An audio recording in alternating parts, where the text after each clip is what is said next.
Mesdames et messieurs, vous venez de suivre l'échange entre les deux chefs d'État ici. Du lancement des programmes des systèmes de passation des marchés. Vous nous suivez partout à travers le monde, mesdames et messieurs. Bonjour et bienvenue dans ce nouveau numéro d'actualité. Nous sommes en direct de Kinshasa, capitale de la République démocratique du Congo. L'ouverture du premier congrès sur l'autisme en République démocratique du Congo, comme je l'ai annoncé, sous le thème l'impact de l'autisme sur les progrès technologiques et le développement des nations. C'est ce qui s'est fait déjà ici à travers l'organisation des 9 limites de Children. À travers cette organisation, nous allons entrer pour découvrir les interventions des différents panélistes, mais également les interviews à chaud avec des thèmes déjà choisis ou sous-thèmes choisis par chaque intervenant ici pour comprendre avec vous ensemble si l'autisme demeure encore un mystère ou bien c'est toute une maladie dont l'intégration des enfants souffrant de l'autisme doit être intégralement installée au sein de la société congolaise, africaine et à travers le monde, surtout que parmi les grands qui gèrent le monde souffrent également de l'autisme, mais ils ont réussi au moins de développer leur autisme à un profit pour l'intérêt de la technologie qui gouverne le monde. Suivant, on va juste revenir après.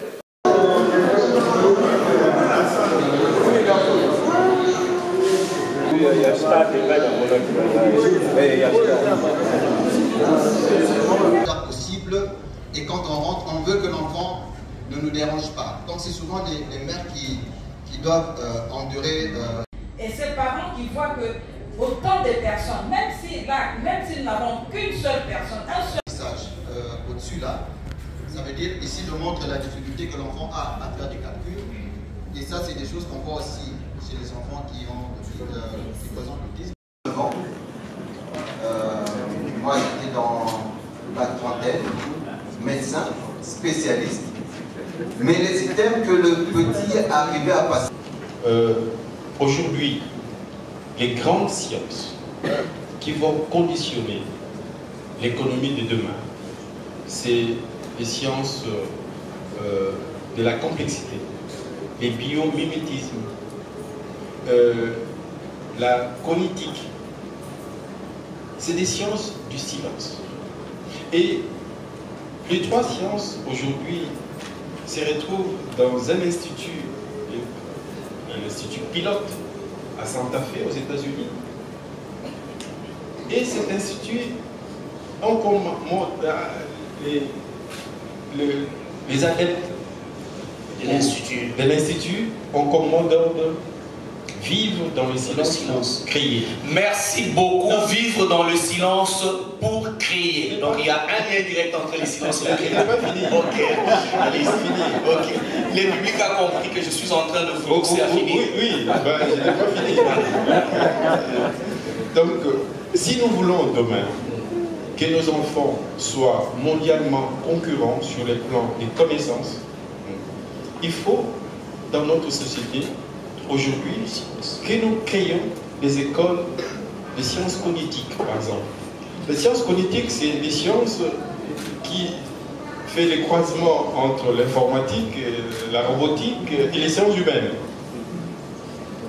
Nous n'avons pas ça, nos enfants ne seront pas compétitifs demain. Je reviens à Elon Musk. J'ai dit qu'il était 25 fois plus riche que le Congo. Un homme. Il n'a pas utilisé les cuivres. Il n'a pas utilisé le coltan. Sa seule grande ressource, c'est sa tête, c'est son cerveau. C'est son cerveau qui promet. Demain, le salut des nations, c'est l'esprit, c'est la créativité, c'est l'innovation, donc l'intelligence.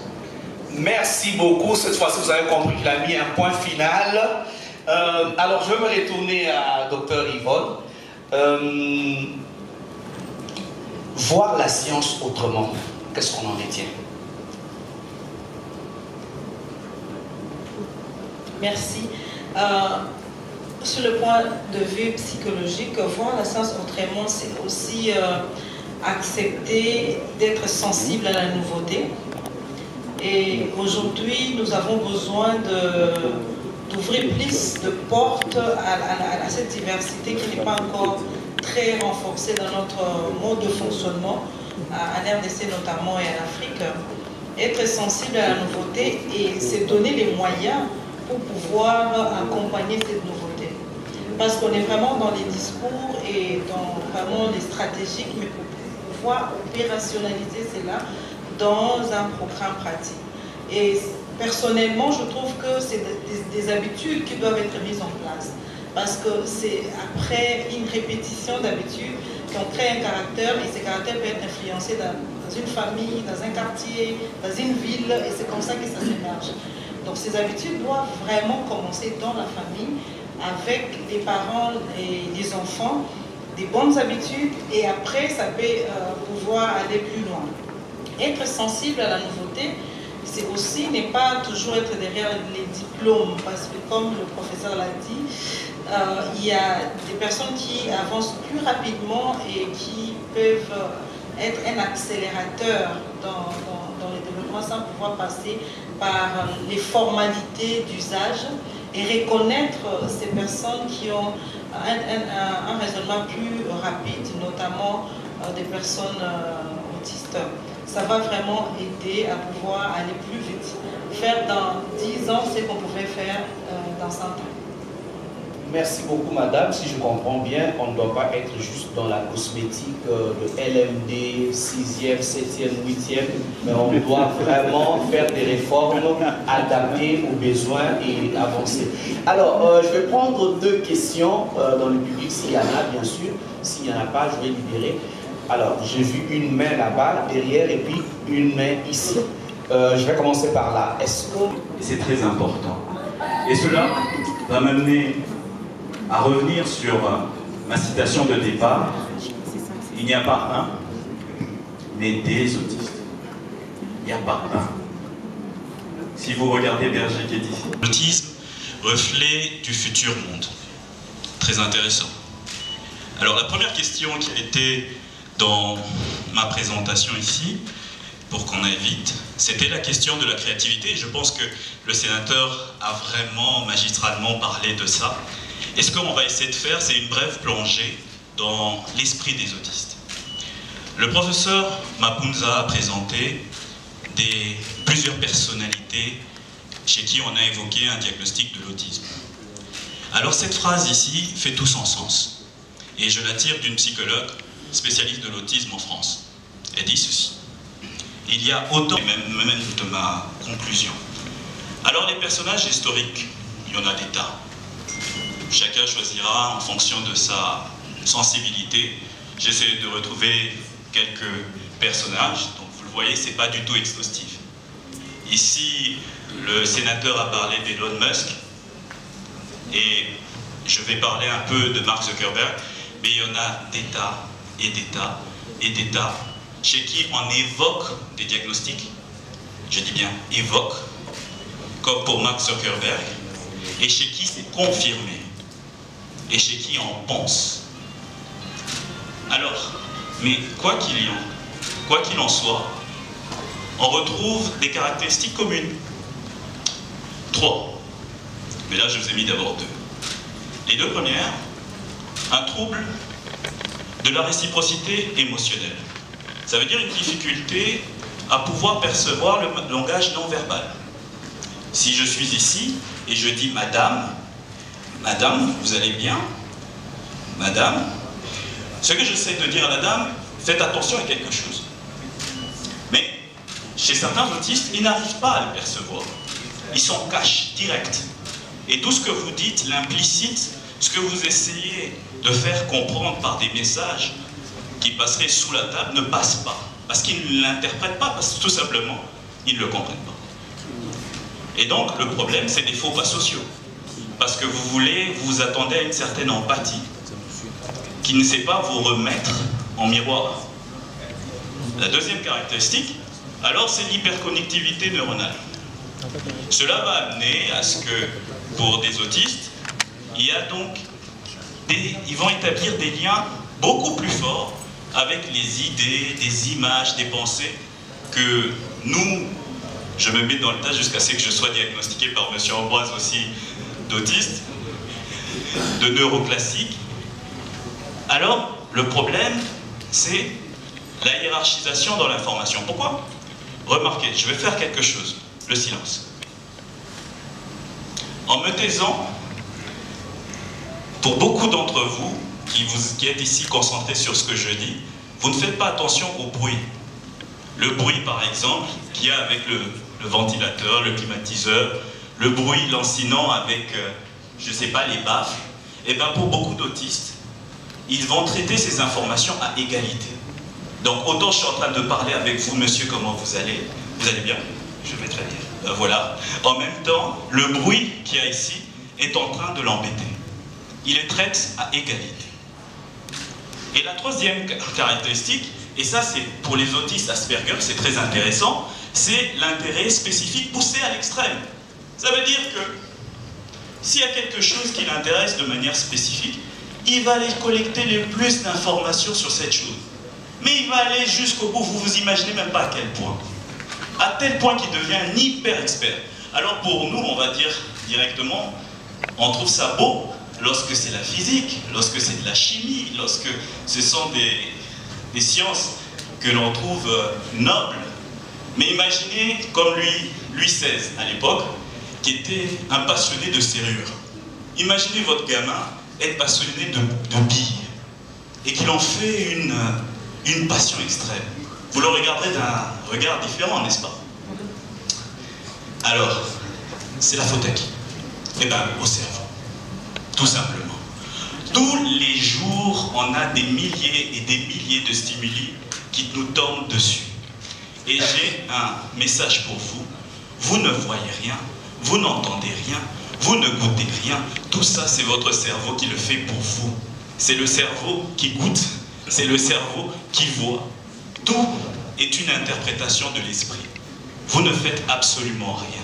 Je crois que beaucoup se rappellent du film Matrix. Si vous êtes en train de rêver, aujourd'hui, si nous tous nous sommes en train de rêver là, notre cerveau nous dit qu'on est réellement ici au Sultani. On est au Sultani, alors qu'on est en train de rêver. Mais j'aime à penser que c'est réel quand même. Alors, ça, pour que le cerveau s'en sorte, il y a une capacité très intéressante qu'on appelle la cécité cognitive. Ça veut dire tout simplement que le cerveau doit faire des choix, parce qu'il ne peut pas faire tout ça, tout le temps. Il doit faire des choix. Il doit décider de ce qu'il estime comme étant primordial et ce qui n'est pas intéressant, pour pouvoir avancer. Et ça, c'est une capacité de notre cerveau qui nous a aidé à avancer dans la vie, mais qui peut nous amener aussi à commettre des erreurs. Telles que si vous êtes en train de conduire, vous connaissez votre chemin par cœur et que par pur hasard, il y a un problème, une chose, un détail, vous allez passer à côté. Et ça peut vous amener à des accidents. Et bien chez l'autisme, pourquoi je vous dis ça? Il n'y a pas ça. La cécité cognitive, derrière. Ils vont traiter toutes les informations à égalité, de manière systématique, logique. Mais ça, comme aime me dire mon épouse, Dieu ne donne pas tout. Ça va se faire au détriment des informations qui sont de nature affective et relationnelle.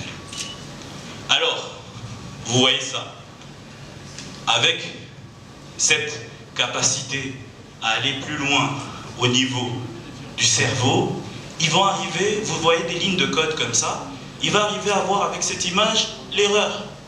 Moi, vous me mettez ça, je fouille. Mais eux, il va arriver à vous dire sur la 5e ligne de la 3e colonne, il y a un chiffre qui n'est pas bien mis. Fou. Il y en a d'autres qui arrivent à voir ça. Ça, quand nos esprits traitent les informations sensorielles, un mot est un mot, une couleur est une couleur. Et il n'est pas rare de voir chez des autistes qu'un mot devient une couleur. Il vous dit, moi je vois le 7 rouge. Je vois le... Je ne sais pas, choisissez la couleur qui vous plaît. Il le voit différemment, c'est ce qu'on appelle la synesthésie. J'ai vite envie, avant de donner la parole au public, de savoir ce qu'est votre reflet du futur monde. Alors, mon reflet du futur monde, c'est très complexe. Comme vous me demandez d'aller très vite, je crois aux différences. Je crois sincèrement aux différences.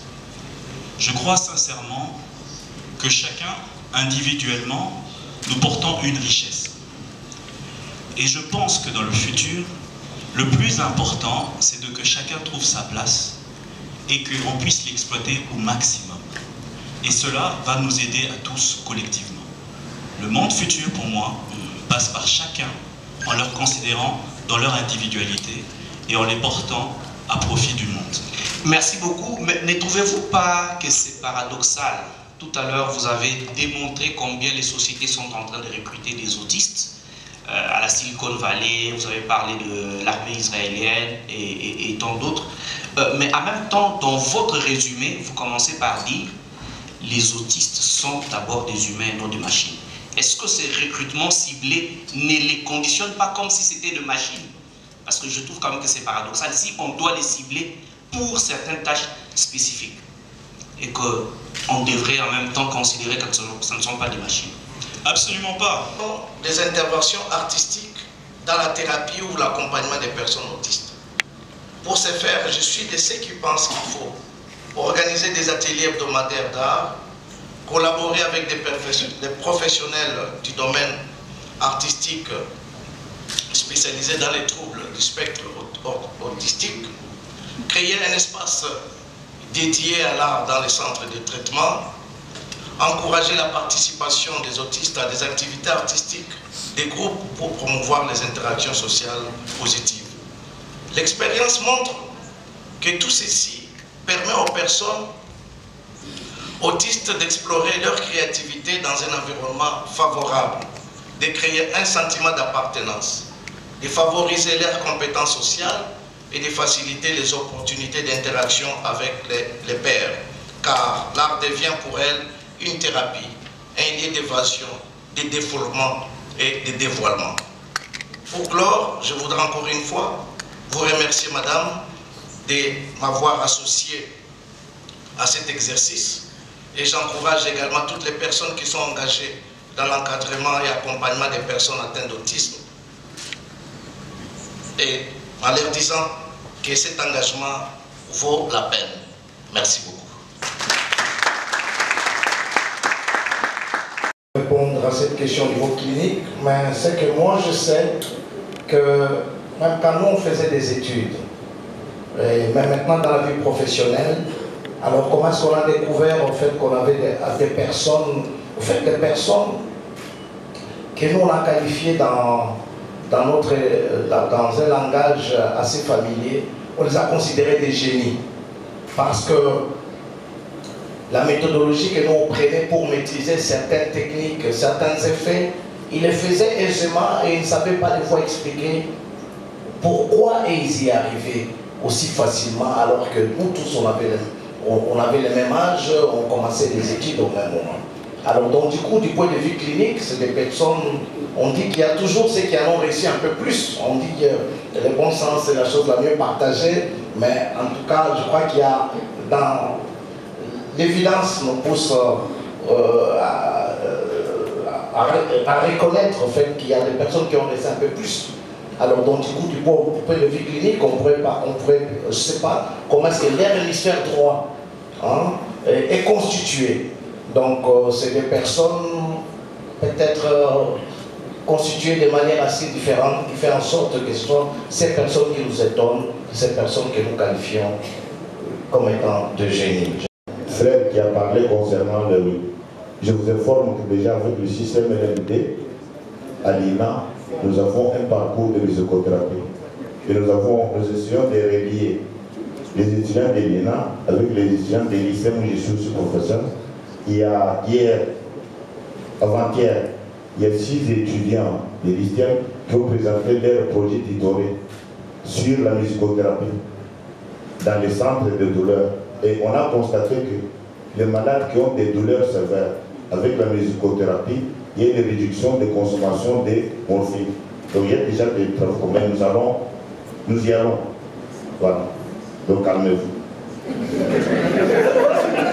Et nous sommes en train de penser comment contacter les hôpitaux pour que les étudiants en musique désormais fassent les stages, surtout chez le prof Mamposa, au centre neuropsychopathologique, parce que en Belgique, quand on amène une musicothérapie dans les centres de santé mentale, ça permet la compliance.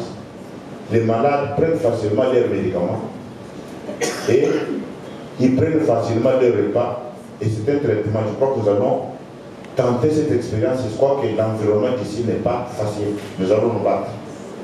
Avec mon CNDP. Concernant les mécanismes génétiques, il y en a plusieurs, mais le mécanisme qui est le plus souvent cité, c'est une mutation. Des mutations parce qu'il y en a plusieurs et il n'y a aucune anomalie génétique qui soit spécifique à l'autisme. De même qu'il n'y a aucun caractère particulier allégé des enfants autistes qui présentent de l'épilepsie. C'est les mêmes caractéristiques que les enfants les enfants non autistes qui présenteraient de l'épilepsie. À quelques exceptions près, je dirais par exemple dans la sclérose tubereuse de Bourneville, là c'est un peu plus facile, on sait qu'il y a 2 types et ce sont les chromosomes 9 et 16 qui sont concernés.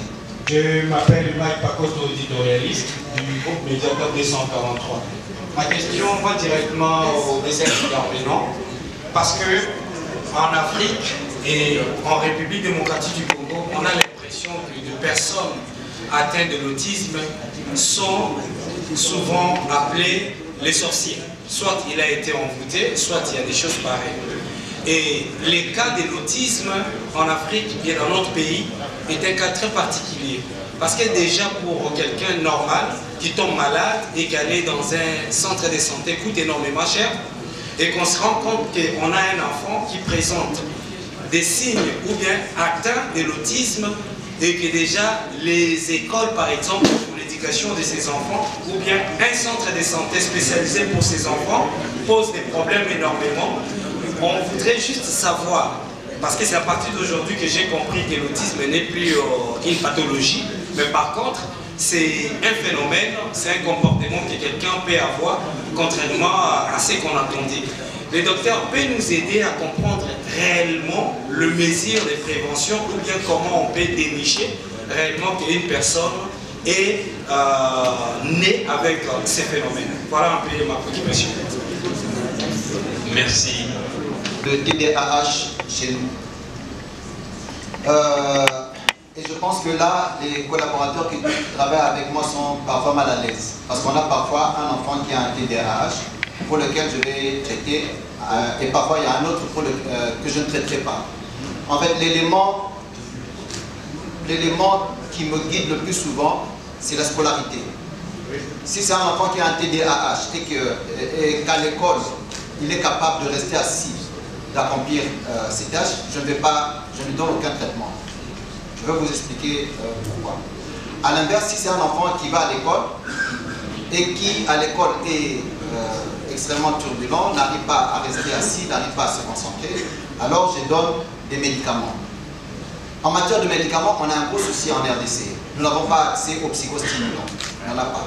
Donc, méthylphénidate, on n'en a pas. Et donc ici, nous n'avons que de neuroleptiques. Et donc nous sommes obligés de donner des neuroleptiques. Tout en sachant que ce n'est pas la première indication, parce que cet enfant, en lui donnant le neuroleptique, je réduis aussi ses capacités d'apprentissage. Mais je n'ai pas le choix. Donc, malheureusement, et je sais que ça perturbe quelques-uns de mes collaborateurs, parce qu'ils se demandent, ouais, mais là, pourquoi ils donnent là, pourquoi ils ne donnent pas. Donc voilà, c'est un peu au cas par cas. Alors, concernant la précédente question, comorbidité, on ne sait pas les prévoir. Par contre, il y a toute une série de mesures qui peuvent être, je ne dirais pas mises en place, qui devraient s'améliorer et qui peuvent réduire la survenue de l'autisme et des autres troubles neurodéveloppementaux. Par exemple, la mesure prise par le chef de l'État sur la prise en charge des femmes ou l'accouchement gratuit. Donc, si on améliore les conditions d'accouchement, de suivi des grossesses et d'accouchement, on peut réduire les problèmes néonataux qui, on le sait, favorisent la survenue de l'autisme, mais aussi d'autres troubles neurodéveloppementaux. Voilà. La prise en charge des maladies des premiers jours durant la période néonatale, on sait qu'ils ont aussi un impact dans la première enfance, ont aussi un impact dans la survenue de l'autisme et des autres troubles neurodéveloppementaux. Donc leur prise en charge peut améliorer aussi, peut réduire la prévalence, la survenue de l'autisme. Et il y a quelque chose qui ailleurs se fait, qui est très intéressant, c'est durant la grossesse, il faudrait donner de la vitamine B9, l'acide folique aux femmes enceintes, parce qu'on sait que une carence en vitamine B9 est un risque d'avoir un enfant autiste. Et on sait qu'en supplémentant avec la vitamine B9, on réduit la prévalence de l'autisme. Et peut-être un conseil, pour les femmes, n'ayez pas des enfants avant 18 ans, parce que c'est un facteur de risque. Pour les femmes et les hommes, évitez d'avoir un enfant après 40 ans, parce qu'on augmente aussi le risque d'avoir des enfants autistes. Mais en règle générale, on ne sait pas prévoir à l'avance que les comorbidités vont survenir chez un enfant autiste. Ce général de l'ISAM, l'Institut supérieur des arts et des métiers, si je ne m'abuse pas. Alors il va développer les thèmes suivants: couloir d'accompagnement des autistes absents ou présents en RDC. Madame le professeur, vous avez plus ou moins 15 minutes pour cela. Méconnu au Congo et parfois même en Afrique, mais nous savons qu'en Occident, on en parle tous les jours. Et il était temps pour que nous puissions en parler. Je disais que tout a été presque dit, donc je vais vous épargner toute cette littérature par rapport à la définition de l'autisme. Tout a été vraiment bien décrit ici. Toutes ces maladies qui accompagnent parfois aussi les enfants autistes. Le professeur Thierry Matonga a si bien expliqué tout cela. Il m'a été demandé de parler de couloir d'accompagnement des autistes Asperger. Est-ce que ça existe au Congo? D'abord, pour accompagner les autistes, qu'est-ce qu'il faut? Nous avons entendu déjà tous mes prédécesseurs, ils l'ont dit. Il faut pour l'accompagnement et le soin des enfants qui présentent des troubles de spectre autistique tout un programme. Et généralement, on associe tout un plan de prise en charge. Personne ne pourra vous dire que seul un médecin, fût-il un pédopsychiatre, peut soigner l'autisme. Non. Ce ne sont pas seulement non plus des éducateurs qui peuvent intervenir, non. Il y a tout un programme, et ce programme-là, ailleurs, on le voit, ils le mettent en place. Et ici, chez nous, qu'est-ce qui est mis en place? Qu'est-ce que nous avons?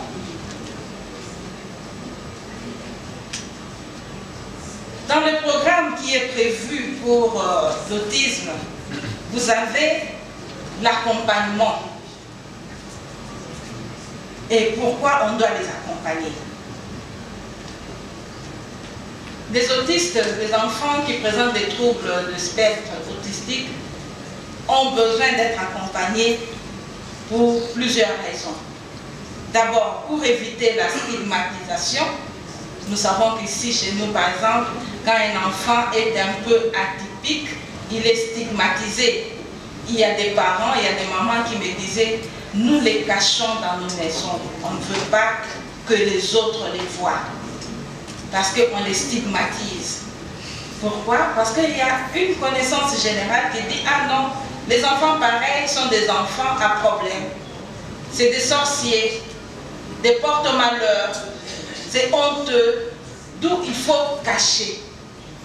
Et nous avons entendu cela depuis le matin, on a dit, ce sont des enfants comme les autres, ils ont droit à la vie, ils ont droit d'être accompagnés.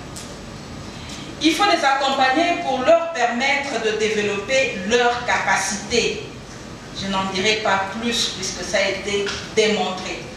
Que parmi ces enfants, nous avons des génies. Et si on ne les a pas accompagnés, ces capacités-là seront perdues et gaspillées.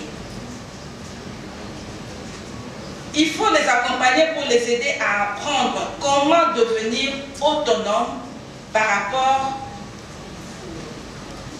à la capacité de manger. Le professeur Thierry a donné un exemple patent. Ce sont des enfants, certains présentent vraiment des difficultés pour se nourrir. Et si vous ne les suivez pas, ils se laissent mourir. C'est involontaire. Vous ne pouvez pas lui laisser un plat, même si c'est un plat vraiment succulent, délicieux, il va le regarder de manière indifférente. Et il faut l'accompagner à manger.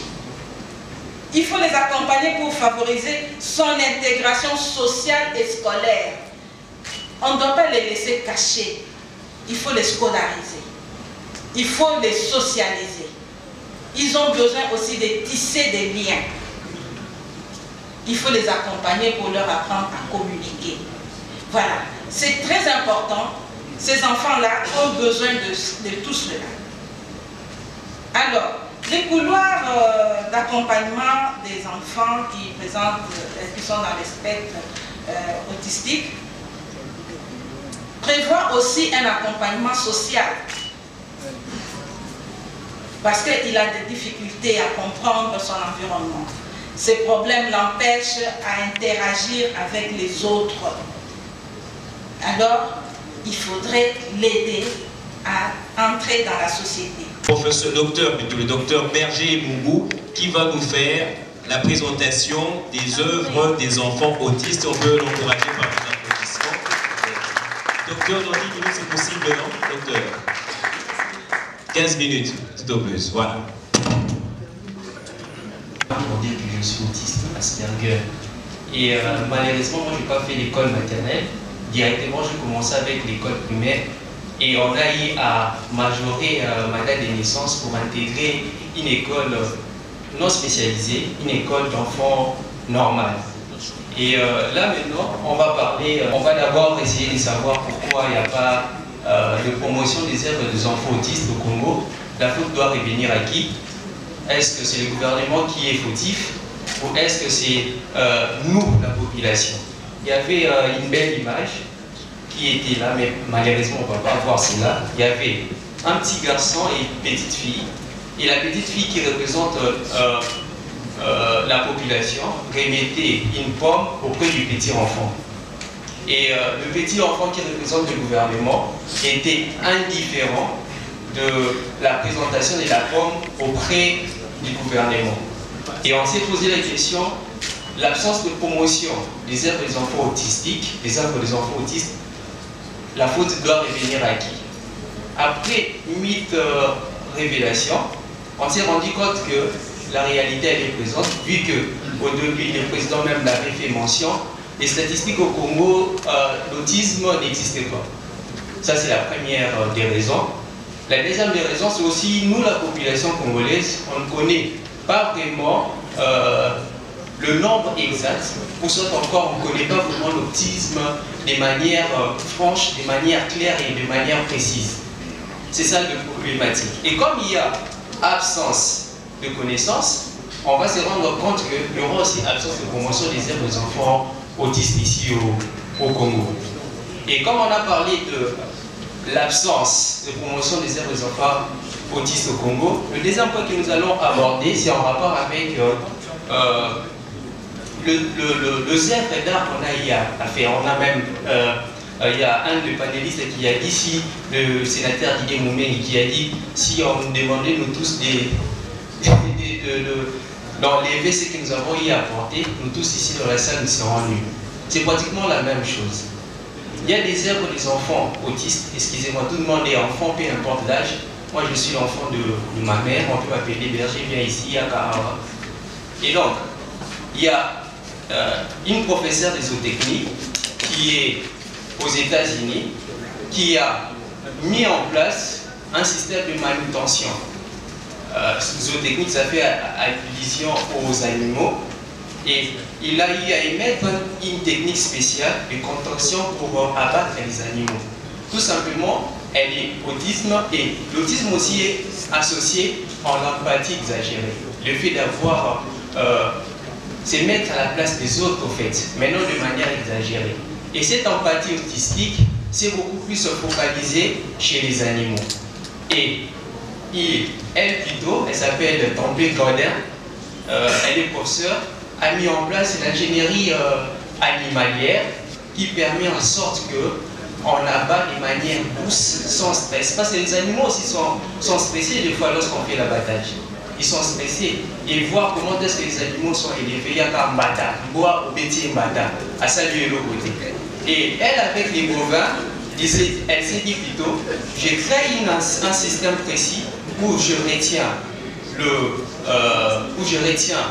les animaux, le bovin. Et à part ça, il y a aussi d'autres autistes qui ont eu à contribuer de manière efficace à la promotion de la technologie, notamment Isaac Newton. Et Isaac Newton a fait des contributions majeures en ce qui concerne notamment la théorie de la gravité, des calculs infinitésimaux qui ne sont pas à négliger parce que ces calculs-là interviennent par exemple dans la désintégration médicamenteuse. Ce sont les équations différentielles qui par exemple prédisent comment est-ce qu'on part d'une grosse molécule vers une petite molécule. À part lui, il y a aussi Tajiki au Japon. Vous connaissez bien les dessins animés Pokémon avec Pikachu. Cet artiste-là, c'est un autiste aussi qui est Asperger. On s'est aussi posé la question, est-ce qu'au Congo, ici en Afrique, particulièrement parce que la nation congolaise qui nous réunit ici, fait aussi la promotion de personnes autistes. On s'est rendu compte que la promotion n'existe pratiquement. Mais on a quelques présentations. La fois dernière, on était honoré par la présence du ministre, son Excellence Mungani, pour notre vernissage du livre qui s'intitule Les grands syndromes et les triades cliniques en médecine, mais également en cours d'écriture d'un livre qui s'appelle La culture des diagnostics différentiels, où on va encore marteler sur la différence qui doit exister entre l'autisme et les pathologies psychiatriques, notamment la schizophrénie. Et là, on a aussi, comme on a une petite expérience professionnelle, et on voit que l'intégration sociale des personnes autistes semble être très problématique, on sait qu'il faut écrire l'expérience. On a commencé à rédiger un roman qui parle de l'autisme au travail, ma meilleure rencontre. Retenons que les troubles du spectre autistique sont une réalité au monde, mais aussi dans notre pays. Même si nous ne connaissons pas encore l'ampleur, faute d'études, notamment épidémiologiques. Ça, c'est un. De deux, retenons que déjà les parents doivent pouvoir avoir la présomption de la présence de ces troubles chez les enfants avant d'aller voir les spécialistes. Parce qu'ils auront constaté qu'avant 3 ans, il y a des troubles de communication verbale et non verbale. Il ne faut pas être spécialiste pour le voir. Que de deux, ces enfants réagissent difficilement aux sollicitations des autres. Que de 3, ces enfants ont des comportements stéréotypés. Et au-delà d'autres problèmes qui peuvent survenir, on vous a parlé de comorbidité, le parent doit pouvoir amener à consulter. Quant au diagnostic, ne soyons pas effrayés par cela. Rien qu'avec ces maîtres mots, on peut mettre les doigts sur la plaie. les échelles ou les critères diagnostiques existent. Peut-être qu'il faut laisser aux spécialistes toutes ces échelles, les raffiner pour catégoriser, orienter, etc. Mais nous sommes assez armés, dès chez les parents jusqu'à chez les médecins, en passant par les généralistes. Retenons que ces troubles de la sphère autistique, c'est l'affaire de tout le monde. Le médecin, les psychologues, les psychomotriciens ne viennent qu'en appui aux principaux acteurs que sont les parents, la communauté et la société.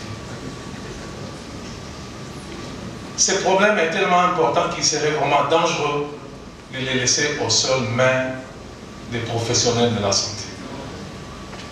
Tout à l'heure, l'honorable Excellence Mungani me disait, mais est-ce que les parents ou les enfants n'ont pas peur d'entrer par le médecin? C'est parce que justement, effectivement, il faut que tous ces intervenants soient des portes d'entrée.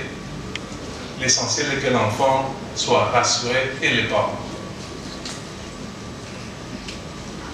Voilà, chers amis, chers collègues, honorables, Excellence, ce que nous devons retenir.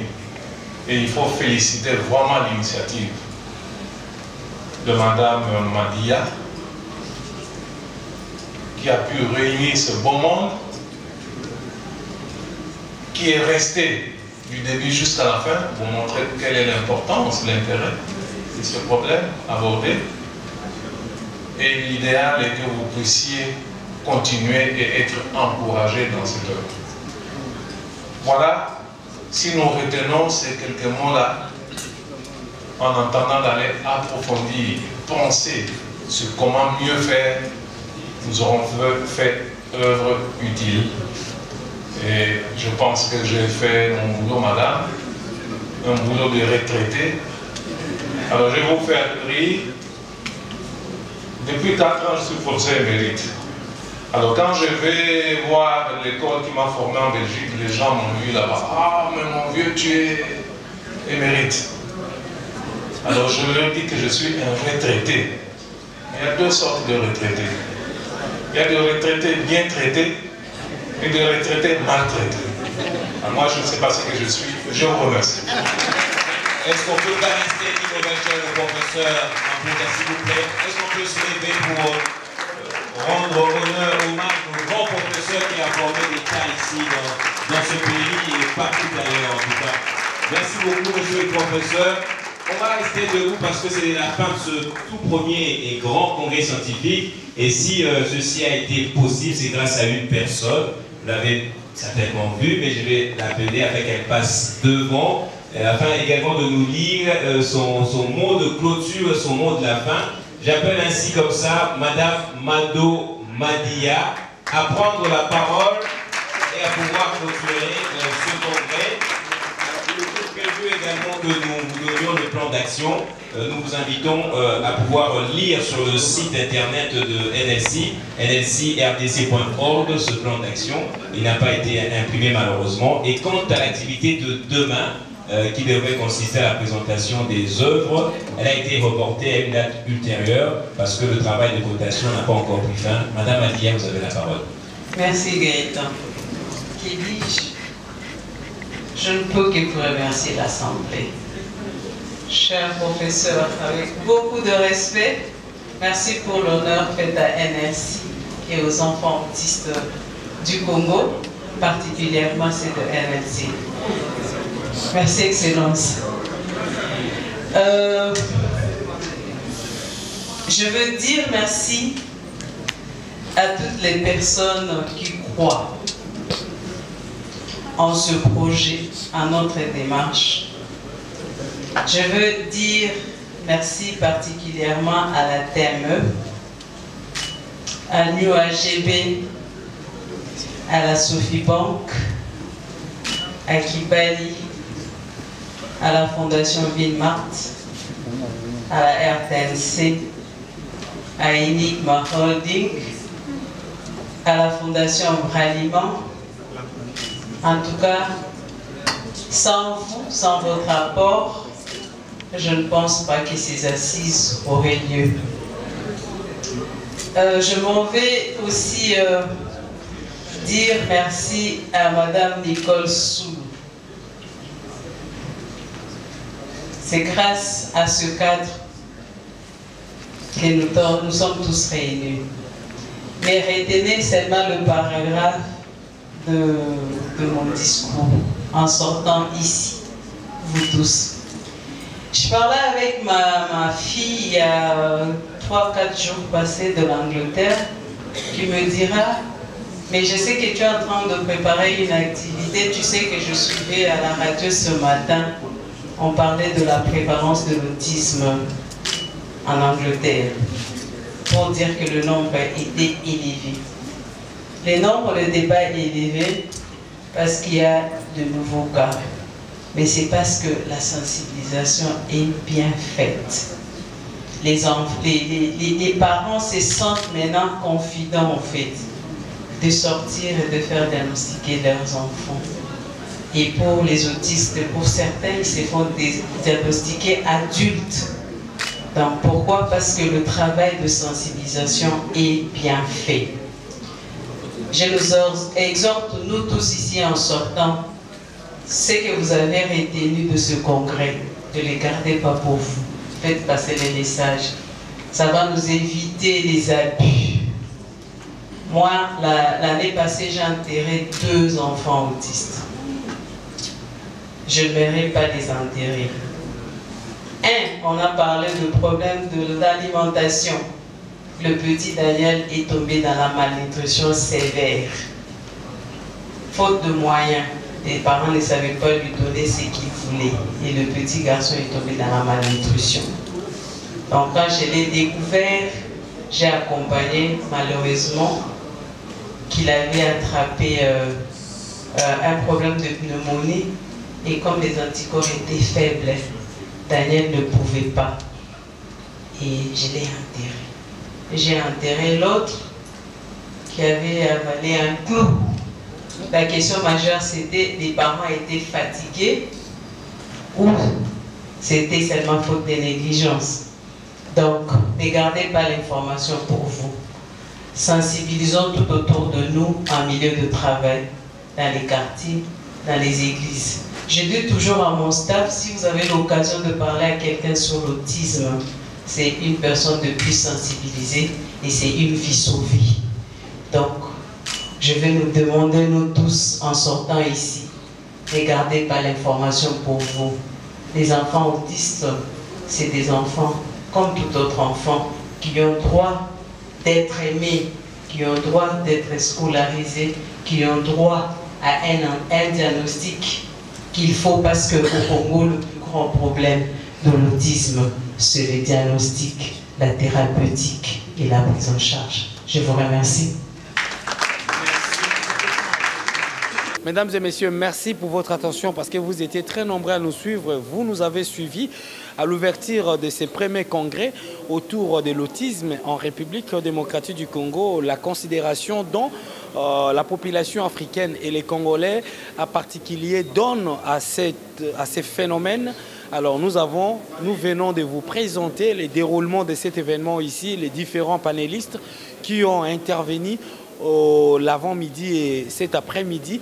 Alors, il est temps de vous passer déjà les interviews à chaud pour comprendre comment chaque intervenant a émis le vœu de vous faire comprendre sa prise de parole, ses interventions à travers le sous-thème qu'il leur avait confié, parce que le thème principal était l'autisme sur les technologies et les développements à travers les différentes nations du monde, dont chaque famille a affaire avec les différents enfants nés avec l'autisme.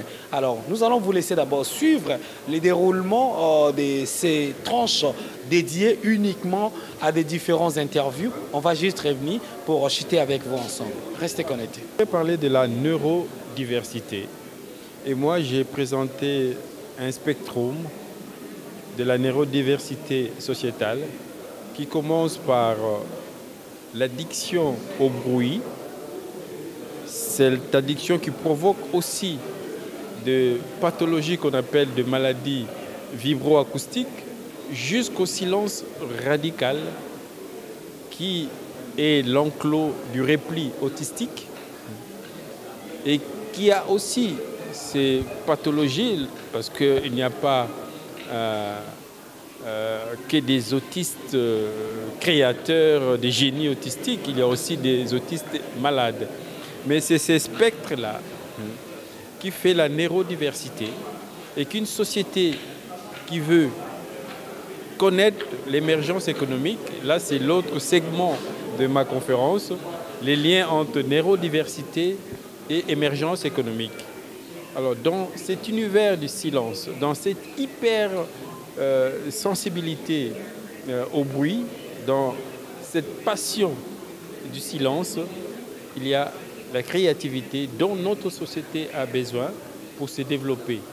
Et je devais mettre en relief un homme qui incarne la créativité, mais dans sa dimension la plus fulgurante. C'est Elon Musk, qui est né en Afrique du Sud, mais qui aujourd'hui est l'homme, ou parmi les hommes, qui tracent les sillons de notre futur collectif. Il vient d'inventer un implant cérébral, mais avec des nano-électrodes et un implant tellement minuscule qu'il a inventé un robot chirurgical dont la tige opératoire a la taille d'un cheveu humain. Vous imaginez la prouesse technologique, mais il le fait dans un contexte de zéro bruit, parce que lui-même est autiste Asperger. Et c'est ces fonds humains qui sommeillent en lui, qui lui a permis, dès l'âge de 12 ans, d'inventer un jeu vidéo, par exemple. Et aujourd'hui, il a deux défis, c'est coloniser la planète Mars, créer la première civilisation spatiale sur Mars. Et il y arrive, il vient d'inventer la plus haute, la plus gigantesque fusée du monde, qui mesure plus de 120 mètres, la taille d'un immeuble de 30 étages, et qui va bientôt atterrir sur l'ICS, c'est-à-dire la station internationale satellite. Donc, c'est cette matière-là que j'ai voulu présenter et dire aux parents qui ont des enfants autistes de les accompagner dans leur univers du silence, de ne pas en avoir honte. L'enfant autiste, c'est l'enfant qui n'est pas dans le spectre neuronal, qui est dans des choix précis de vie. Et dans leur passion pour les silences, c'est une indication fondamentale de créativité. Et j'ai donné dans ma conférence toute l'historicité de l'autisme, parce que l'autisme a été diagnostiqué comme pathologie très récemment, en 1943, par le pédopsychiatre Kanner. Mais dans l'ancien temps, et j'ai parlé du royaume de l'Empire Luba, où les Bakolé s'est réfugiés et créé à côté des villages leur univers qu'ils appelaient Bonanza, mais c'est eux qui ont créé tout ce que la société avait besoin pour survivre. Mais aujourd'hui aussi, c'est dans les univers de silence qu'on crée tout ce dont nous avons besoin pour exister. On parle de plus en plus des moines scientifiques, les gens qui ne vivent que pour la science et qui explorent les sciences compliquées comme la science de la complexité, comme les biomimétismes, comme l'intelligence artificielle. Ce sont là les défis de demain. Si nous voulons demain parler des développements économiques dans notre pays, nous devons créer des espaces d'expression, des espaces de formation, des espaces de vie pour les autistes. Notre société ne peut pas être qu'une société du bruit.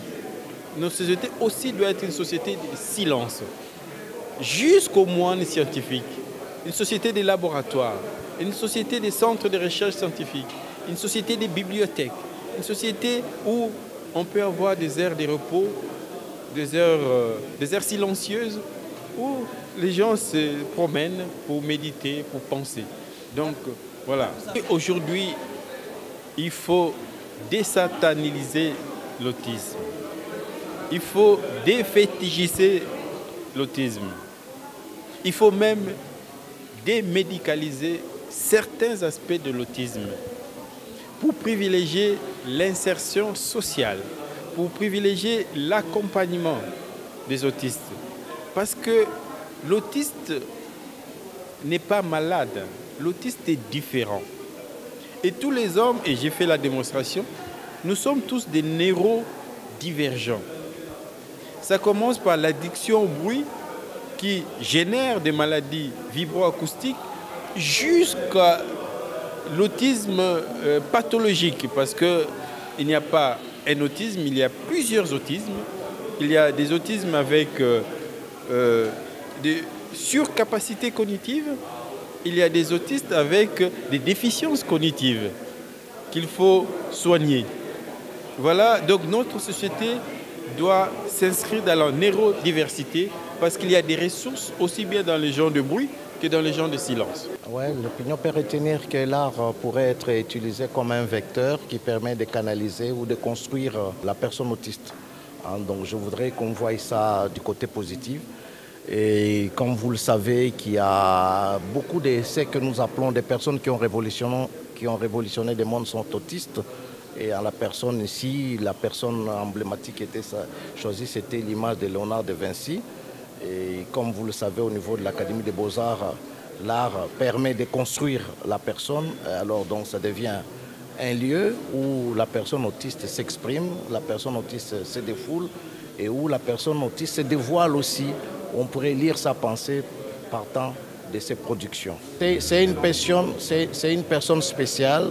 C'est une personne qui est neuro-atypique, donc nous on est des neuro-classiques, donc on est nombreux, voilà pourquoi nous pouvons penser que les personnes qui sont différentes sont spéciales. Donc c'est une personne spéciale, c'est une personne qui a une sensibilité au-delà de la nôtre. Pour tout ce qu'il fait, c'est quelqu'un qui se sublime. Bien sûr qu'on ne peut pas aussi être simpliste, il y a plusieurs sortes d'autisme. Donc alors ici, les cas dont nous avons parlé ici, c'est l'autisme Asperger, donc qui est comme un autisme supérieur, ou dans lequel on retrouve des personnes que nous nommons très souvent de manière abusive comme étant des génies. Et chez les artistes aussi, on en trouve. Les regards doivent changer, au fait. C'est l'ignorance, au fait. Quand on est ignorant, ce qu'on ne comprend, ce qu'on ne connaît pas fait peur. Je crois que maintenant, avec des initiatives comme celle-ci, avec ces congrès, nous vulgarisons donc pour une connaissance meilleure des personnes autistes, pour qu'on ne les amène pas aux églises, mais qu'on les encadre, en fait, qu'on les mette dans des structures spécialisées, qu'on les amène dans les bonnes écoles, qui ait un suivi, parce que ce sont peut-être ces personnes-là qui pourraient sauver ce pays. Justement, qu'est-ce que je voudrais dire? Je disais tantôt dans mon intervention que culturellement, avec l'environnement culturel ne nous permet pas à ce que beaucoup de personnes, ils sont très peu de personnes qui s'identifient comme autistes, d'autres ne veulent pas s'identifier parce que par crainte d'être stigmatisés, mais nous côtoyons des personnes autistes au quotidien. Alors j'ai parlé de l'autisme reflet du futur. L'intérêt était de savoir quelles étaient les opportunités qu'on pourrait avoir, quelle place pourraient avoir les autistes sur le monde de demain. Alors la première des choses, c'est déjà de dire que ce n'est pas propre à l'enfant africain. C'est tous les enfants dans le monde peuvent être autistes. La deuxième chose qui est assez intéressante, c'est de le considérer directement comme une maladie. C'est pas une maladie, c'est un trouble. C'est un trouble qui fait partie d'un plus grand spectre, d'ensemble de problèmes que peut avoir un enfant, mais c'est une façon de voir qui est différente de nous. C'est-à-dire que notre façon à concevoir et à réfléchir est totalement différente d'un enfant qui est autiste, qui réfléchit et qui voit aussi les choses de sa manière. Si aujourd'hui un chat est un chat, pour les autres un chien est un chien. C'est difficile de dire à quelqu'un qui a toujours considéré que le chat est un chat, de lui dire que le chat est un chien. Et c'est dans ce monde-là que vivent les autistes, parce qu'ils vivent dans un monde où les choses d'une seule manière, et qui leur rend difficile la vie parce qu'ils les voient, elles, de manière multilatérale. Donc, je dirais simplement ceci. Non. Quel que soit le problème qu'un enfant peut avoir, c'est toujours une difficulté pour l'enfant et la famille. Nul doute de savoir que c'est un problème qui peut être très handicapant et nul doute que dans nos sociétés où le mystère, où le culturel est très important, nul doute que c'est facile de dire non, moi n'a un hasard. Mais la vérité, c'est pas celle-là.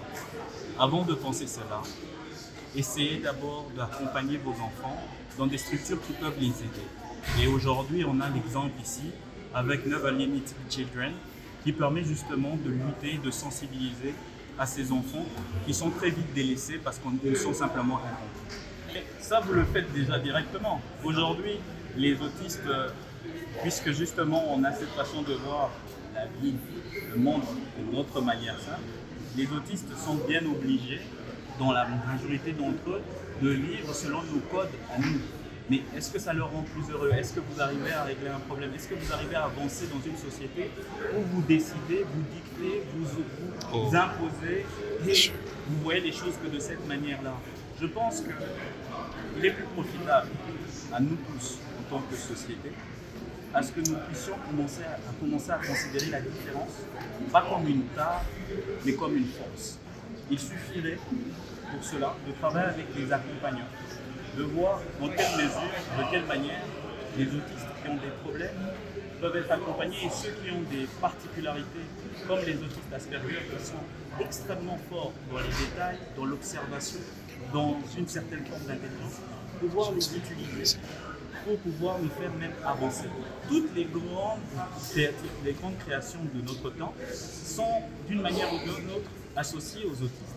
Donc pourquoi est-ce que le Congo et l'Afrique ne réfléchiraient pas aussi de cette manière? Une atypie, parce que c'est simplement une façon de voir les choses autrement. Par contre, ce qui est important, c'est de le diagnostiquer à temps. On peut diagnostiquer avant l'âge de 3 ans et alors à ce moment-là, accompagner pour que la vie de l'autiste soit le moins invalidant et le moins handicapant pour nous et qui puisse aussi nous servir collectivement. Oui, le sous-thème qui m'avait été attribué portait sur le couloir de prise en charge de l'autisme en RDC. Est-ce que ça existe ou bien ça n'existe pas? Et dans mon intervention, je montrais qu'il y a quelques initiatives qui sont déjà faites, mais qui nécessitent d'être amplifiées et dupliquées à travers le pays. Parce que toutes ces initiatives, on les retrouve seulement ici, à Kinshasa, alors que le pays est vaste. Et ce problème se pose à travers le pays, à travers le monde. Donc nous devons davantage fournir des efforts pour dupliquer ces efforts, ces initiatives qui sont déjà faites. Il y a des écoles spécialisées qui sont là. Il y a l'unité des soins en pédopsychiatrie qui se trouve au CNPP pour la prise en charge multidimensionnelle, pluridisciplinaire des enfants autistes et d'autres enfants qui présentent divers troubles de comportement ou même des troubles psychiatriques. Voilà, c'était un peu ça mon intervention. Et à la fin, j'ai émis quelques recommandations à tous les niveaux. Des recommandations pour les parents qui doivent sortir et aller vers les spécialistes parce que ces problèmes qu'on trouve chez les enfants peuvent être pris en charge et être soignés. On a vu des enfants qui ont évolué positivement après une bonne prise en charge. Et aussi, j'ai fait une recommandation à l'égard du gouvernement parce que les décisions doivent être prises pour accompagner les initiatives privées qui sont déjà faites. Le gouvernement doit s'engager. Il faut même avoir des lois de protection de ces enfants-là, et de cette catégorie de personnes. Et aussi, comme nous avons vu, les enfants Asperger, parce que ce sont des enfants qui ont des troubles du spectre autistique. On a toujours organisé les activités au mois d'avril, parce que le 2 avril, c'est une date dédiée à la Journée mondiale de sensibilisation à l'autisme. NLC est habitué à lancer des campagnes sur l'autisme et organiser des conférences. Mais on s'était dit cette année, on devrait faire les choses différemment. Au lieu d'une conférence, c'est un congrès pour qu'on puisse réfléchir aux faits scientifiques, avoir des résultats, afin de voir les choses changer et démarrer dans notre pays par rapport à ce fameux problème d'autisme qui est mal connu chez nous. Et c'est comme ça que ces enfants subissent la stigmatisation de Zabi. Mais je pense qu'au jour d'aujourd'hui, tout le monde qui était dans cette salle est sorti avec une image positive par rapport à l'autisme. C'est ce qui a été vraiment le souci de NLC.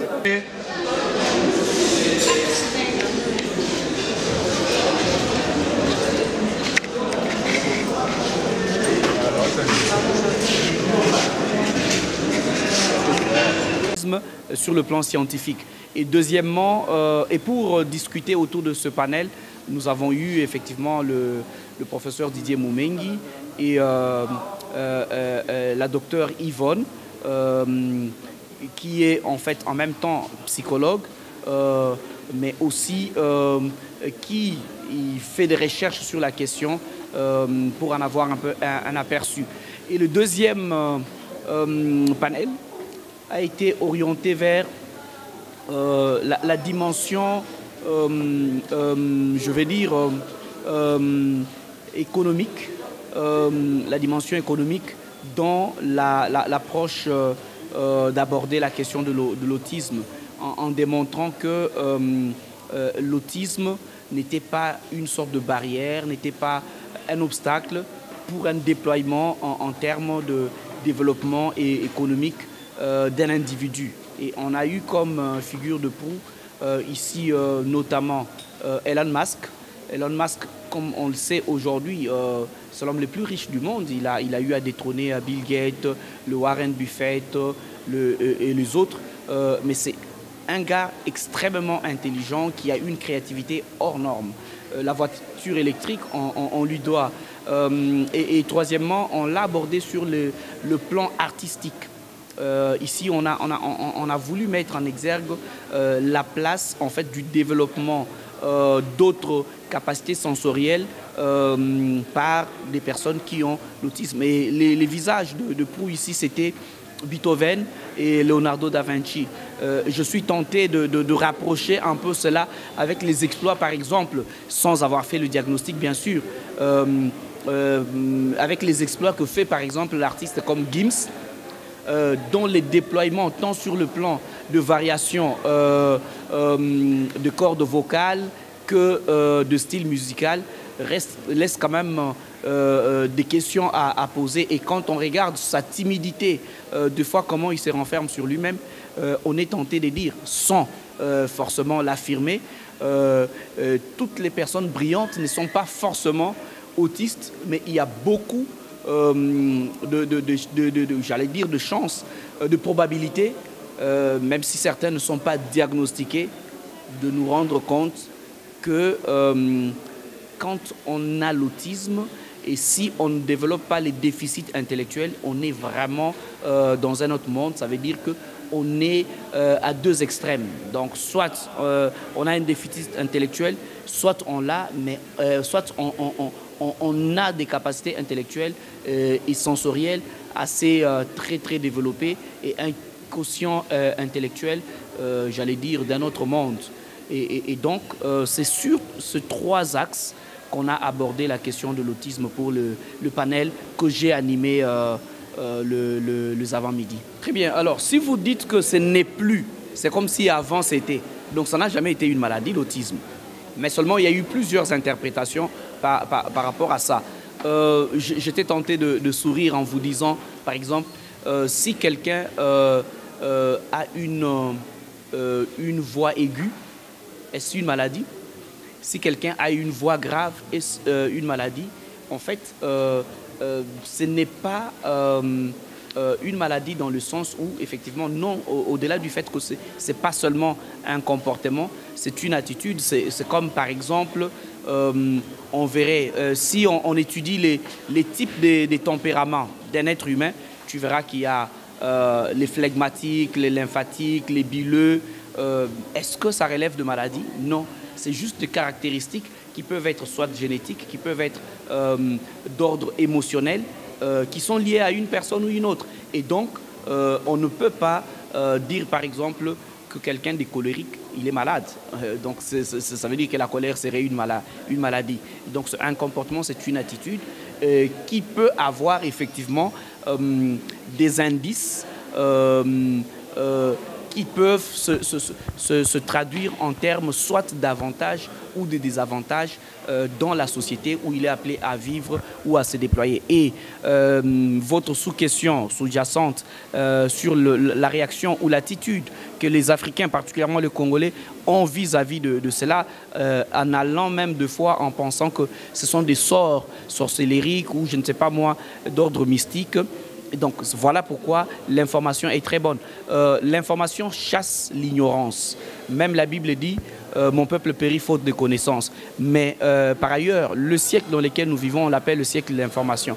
La personne la plus riche aujourd'hui, ce n'est pas la personne qui a beaucoup de vaches, de bœufs et plusieurs femmes et de champs. C'est la personne qui a de l'information. L'information comme data, l'information comme knowledge, connaissance, l'information comme news, actualité. Et donc, voilà pourquoi c'est important de nous informer, de nous actualiser, de nous cultiver pour ne pas avoir de a priori. Aujourd'hui, la plupart des gens qui étaient venus ici, qui n'avaient pas cette connaissance de choses, sortent, vous y compris, en vous disant clairement que l'autisme n'est pas une maladie. Et que l'autisme, c'est un comportement, c'est une attitude, c'est des aptitudes que l'on peut développer plus ou moins selon une personne ou une autre qui peuvent en fait se traduire par une sorte d'empathie ou bien de timidité ou bien de recoquillement sur soi-même. Mais cela n'a rien à voir avec une maladie ou un mauvais sort. Mesdames et messieurs, merci pour votre attention parce que vous étiez très nombreux à nous suivre dans ces nouveaux numéros d'actualité. Ici, en direct de Kinshasa, capitale de la République démocratique du Congo. Le problème de l'autisme n'est plus une pathologie, même pas une maladie comme on le croyait, mais le problème de l'autisme est rien d'autre que tout le monde peut être porteur de ces phénomènes étranges que même d'autres familles, et plus précisément au sein du continent africain, pensent toujours que c'est les problèmes diaboliques ou bien les problèmes de surnaturel. Mais selon les scientifiques et les économistes, le médecin, les hommes du droit ont développé pour ce 12 avril 2024 à travers ce premier congrès sur l'autisme à travers la famille ou les différentes nations au sein du continent et à travers le reste du monde. Vous avez également le temps de suivre les temps chauds à travers les interviews à chaud, mais également les explications de chaque intervenant qui ont rehaussé de leur présence pour intervenir à travers des différents panels. Merci parce que le problème maintenant de l'autisme n'est plus une question des maladies ou bien de la sorcellerie, mais c'est également une question de sensibilisation de toutes les familles sur ces phénomènes d'autisme qui ne peut pas être traité comme un phénomène diabolique, une maladie chronique, une maladie diabolique. Mais les effets de cette personne atteinte de l'autisme est manifesté par des différents symptômes qui peuvent être accompagnés, pour ne pas dire traités, parce qu'il n'y a pas de remède pour des personnes présentant les symptômes de l'autisme à travers le monde et la République démocratique du Congo. Elon Musk qui présente l'autisme également, Zuckerberg et tant d'autres dont les intervenants ont pu intervenir sur leur comportement comme personnes vivant avec ces phénomènes étranges. Merci parce que vous étiez très nombreux à nous suivre sur le premier congrès sur l'autisme en République démocratique du Congo, qui est à travers cette plateforme, une structure, l'ONG non gouvernementale Never Give Up the Children, qui est coordonnée par Madame Mado Madia. Vous l'avez suivi, comment elle a remercié tous les participants et les intervenants à travers le panéliste. Merci parce que vous étiez très nombreux. Retrouvons-nous à très bientôt pour un nouveau numéro d'actualité sur votre groupe média Top 243 News et www.top243news.com. Pour vous informer de l'essentiel de l'actualité en République démocratique du Congo, il vous suffit de vous abonner sur Top 243 News TV. Également nous lire sur www.top243news.com. Au nom de toute la rédaction, nous vous remercions.